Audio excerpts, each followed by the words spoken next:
12న ఇంకో 2 ట్యాంకర్లు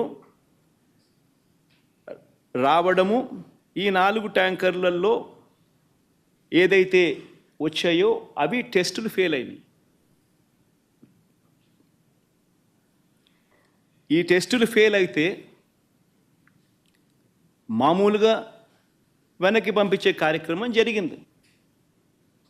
ఈ టెస్టులు ఫెయిల్ అయినప్పుడు ఈ 3 టెస్టులు చేసిన తర్వాత వెనక్కి పంపించేదానికి పక్కన పెట్టేసి మామూలుగా CFTRIN central food technological research institute మైసూరుకు పంపిస్తారు.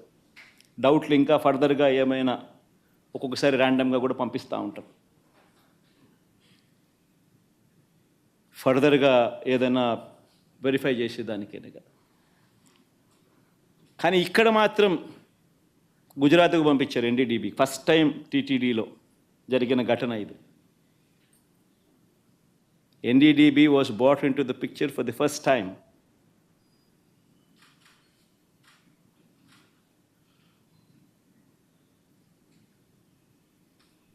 ఇప్పుడు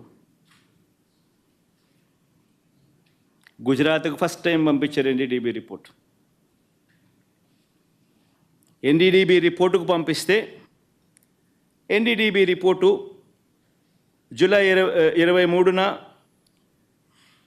వాళ్ళు శాంపుల్ వాళ్ళు ఈ టెస్ట్ రిపోర్ట్ పంపించినారు రిజెక్ట్ చేస్తూ. ఈ శాంపుల్స్ ఈ ట్యాంకర్లు ఏదైతే ఉన్నాయో వెనక్కి వెళ్ళిపోయాయి. రిజెక్ట్ చేయబడ్డారే. జూలై 23న రిపోర్ట్ వచ్చింది. TTD EO వారి పర్మిషన్ కూడా ఇవ్వలేదు. అవి వెనక్కి పంపించేశారు. ఇవే విషయాలు వెనక్కి పంపించినట్టుగా ఆ కంపెనీ వాళ్ళకు షోకాస్ నోటీసులు కూడా ఇచ్చారు.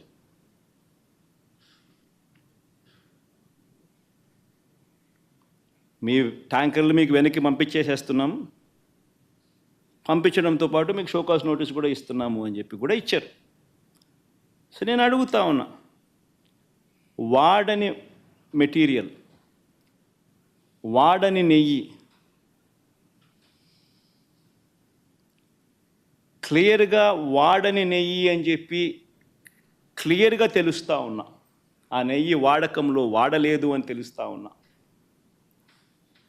చంద్రబాబు నాయుడు గారు ఉద్దేశపూర్వకంగా ఎందుకు ఆ నెయ్యి వాడారు అని 2 నెలల తర్వాత సెప్టెంబర్ 18వ తారీఖున ఎందుకు అన్నాడు?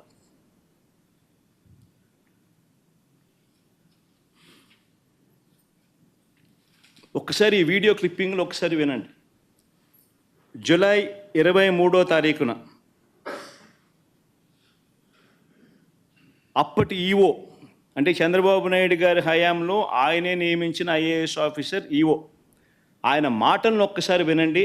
23వ తారీఖునే ఆయన అన్న మాటలు. సౌండ్ పెట్టుమా,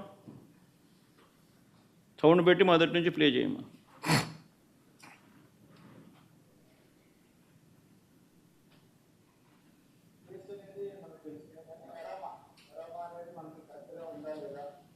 లేకపోతే మేము చర్యలు తీసుకుంటాం. కొందరు మేనేజ్మెంట్ వాళ్ళు వచ్చారు, ఒక్కొక్కరు మాట్లాడుకుంటాం. చెప్పిన తర్వాత కొంతమంది ఇంప్రూవ్ చేశారు. ఆ శాంపుల్స్లో అడల్టరేషన్ ఉందని తెలియదు. అడల్టరేషన్ ఏం అడల్టరేషన్ ఉందంటే వెజిటబుల్ ఫ్యాట్స్.